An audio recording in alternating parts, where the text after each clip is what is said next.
Bismillahirrahmanirrahim. Assalamualaikum warahmatullahi wabarakatuh. Halo semuanya, perkenalkan nama aku Anida Latifatul Fadilah. Aku dari Program Studi Hukum Ekonomi Syariah Angkatan 2023 Sekolah Tinggi Agama Islam Darut Tauhid.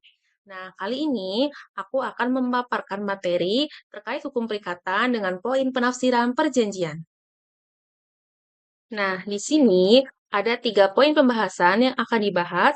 Yang pertama yaitu definisi penafsiran perjanjian, yang kedua dasar hukum penafsiran perjanjian, dan yang ketiga yaitu cara-cara penafsiran perjanjian. Masuk poin pembahasan yang pertama yaitu definisi penafsiran perjanjian.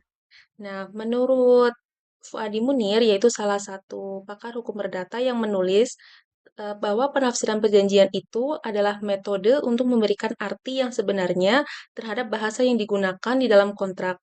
Nah, jadi di dalam praktek hukum, penafsiran perjanjian ini tuh termasuk penting gitu ya, karena seringkali bahasa yang digunakan di dalam suatu kontrak atau suatu perjanjian itu sulit dipahami oleh para pihak yang bersepakat. Nah, selain itu, beliau juga membedakan antara interpretasi dan juga konstruksi. Jadi, kalau interpretasi ini berfokus pada memahami arti bahasa yang dipakai di dalam suatu kontrak, sementara konstruksi ini lebih menekankan pada penentuan akibat hukum setelah isi kontrak dipahami. Nah, selanjutnya ada juga ahli hukum yang mendefinisikan terkait penafsiran kontrak. Beliau mendefinisikan bahwa penafsiran kontrak itu adalah proses pemberian makna terhadap simbol atau ekspresi yang digunakan oleh orang lain. Nah, simbol yang biasa digunakan untuk memunculkan akibat hukum atau untuk mendapatkan suatu kesepakatan hukum itu bisa melewati berupa kata-kata, baik lisan maupun tulisan. Nah, selain itu juga bisa melalui perbuatan gitu. Dan beliau juga menegaskan terkait perbedaan konstruksi dan kontrak. Jadi penafsiran itu berhenti ketika arti dari bahasa kontrak itu telah ditemukan, sedangkan konstruksi itu mulai bekerja untuk menentukan hubungan hukum para pihak. Gitu. Selanjutnya, Herlian Budiono, yaitu salah satu pakar hukum perdata, juga mendefinisikan terkait penafsiran kontrak. Menurut beliau, penafsiran kontrak itu artinya menemukan arti dari pernyataan kehendak para pihak yang bertujuan menimbulkan akibat hukum.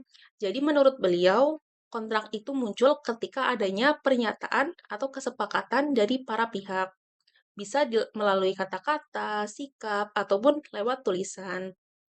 Nah, dari pendapat para ahli tersebut dapat disimpulkan bahwa penafsiran perjanjian itu adalah upaya untuk memahami makna sebenarnya dari isi perjanjian agar hak dan kewajiban para pihak dapat diketahui dengan jelas.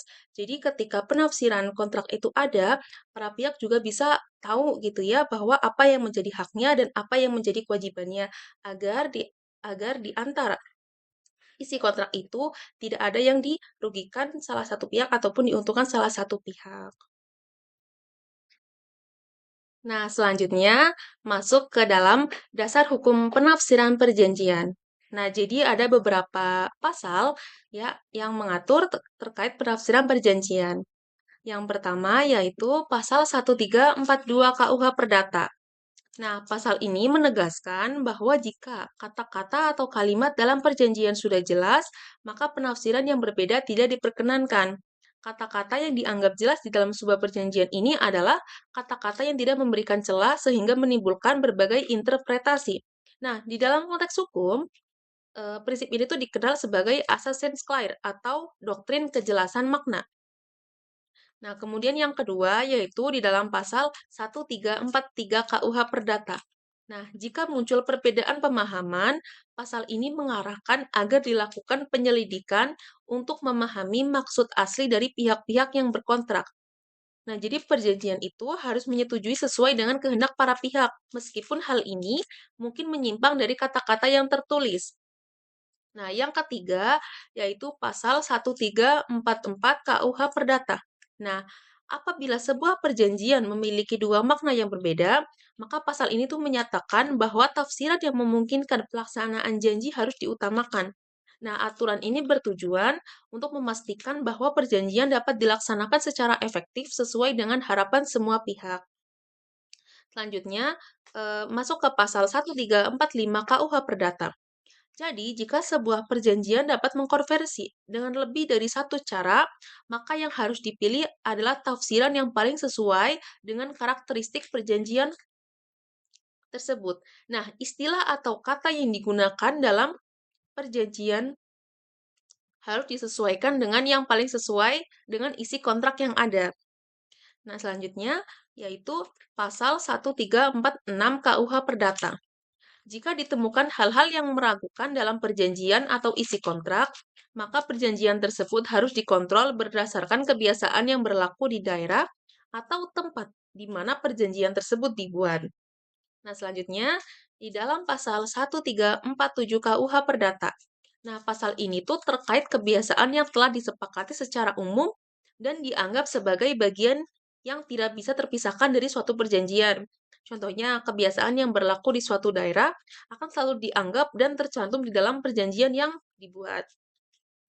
Nah, selanjutnya di dalam pasal 1348 KUH Perdata. Nah, pasal ini mengatur perjanjian yang disusun itu tidak boleh dilakukan secara terpisah, melainkan harus dipandang sebagai satu kesatuan. Nah, pasal ini dengan tegas juga menyatakan bahwa setiap janji dalam suatu perjanjian harus dipahami dalam konteks keseluruhan, di mana setiap janji saling terikat satu sama lain. Nah, selanjutnya, di dalam pasal 1349 KUH Perdata, jika terdapat ketidakjelasan, maka perjanjian harus memberikan izin untuk merugikan pihak yang meminta perjanjian tersebut dan menguntungkan pihak yang telah berkomitmen. Nah, itu adalah beberapa regulasi yang mengatur terkait penafsiran perjanjian. Masuk ke poin terakhir, yaitu cara-cara penafsiran perjanjian. Nah, di sini ada beberapa macam-macam cara penafsiran perjanjian yang sesuai dengan KUH Perdata. Yang pertama, jika kata-kata dalam suatu perjanjian jelas, maka para pihak dilarang melakukan penafsiran. Nah, di sini tertera di dalam pasal 1342 KUH Perdata. Yang kedua, jika kata-kata dalam perjanjian dapat diberikan berbagai macam penafsiran, maka diberikan tafsir yang paling sesuai dengan kehendak para pihak. Nah, di sini dijelaskan di dalam pasal 1343 KUH Perdata. Nah, yang ketiga, jika suatu perjanjian memungkinkan untuk diberikan lebih dari satu penafsiran, maka yang dipilih adalah yang lebih memungkinkan untuk dilaksanakan. Nah, di sini tertera di dalam pasal 1344 KUH Perdata. Yang keempat, jika suatu perjanjian memungkinkan untuk diberikan lebih dari satu penafsiran, maka yang dipilih adalah yang paling selaras dengan sifat perjanjian. Nah, di sini tertera di dalam pasal 1345 KUH Perdata. Nah, yang nomor 5, apa yang meragu-ragukan harus ditafsirkan menurut apa yang menjadi kebiasaan dalam negeri atau tempat di mana perjanjian ini telah dibuat. Nah, di sini dijelaskan di dalam pasal 1346 KUH Perdata. Nah, yang keenam, hal-hal yang menurut kebiasaan selamanya di perjanjian dianggap secara diam-diam dimasukkan ke dalam persetujuan. Nah, di sini dijelaskan di dalam pasal 1347 KUH Perdata. Nah, yang ketujuh, perjanjian yang dibuat tidak dapat ditafsirkan sebagian demi sebagian, melainkan harus ditafsirkan sebagai suatu keutuhan. Nah, di sini dijelaskan di dalam pasal 1348 KUH Perdata. Nah, yang terakhir, jika ada keraguan-raguan, maka suatu perjanjian harus ditafsirkan atas kerugian orang yang telah meminta diperjanjikannya sesuatu hal dan untuk keuntungan orang yang telah mengikatkan dirinya untuk itu. Nah, di sini dijelaskan di dalam pasal 1349 KUH Perdata. Nah, jadi kesimpulannya, penafsiran perjanjian adalah proses untuk memahami makna sebenarnya dari isi kontrak dan kehendak para pihak. Nah, di dalam KUH Perdata, penafsiran perjanjian ini diatur di dalam pasal 1342 sampai 1349 sebagai pedoman untuk menyelesaikan ketidakjelasan dalam perjanjian. Nah, penafsiran ini dilakukan dengan memperhatikan kejelasan kata-kata, maksud para pihak, sifat perjanjian, dan kebiasaan yang berlaku. Nah, tujuannya itu adalah untuk menentukan hak, kewajiban, dan akibat hukum secara tepat. Nah, dengan demikian, penafsiran perjanjian itu tuh memberikan kepastian hukum serta mencegah terjadinya sengketa di kemudian hari. Sekian dari video saya. Mohon maaf apabila ada kekeliruan atau kesalahan dalam penyampaian kata. Wabillahi taufiq wal hidayah. Wassalamualaikum warahmatullahi wabarakatuh.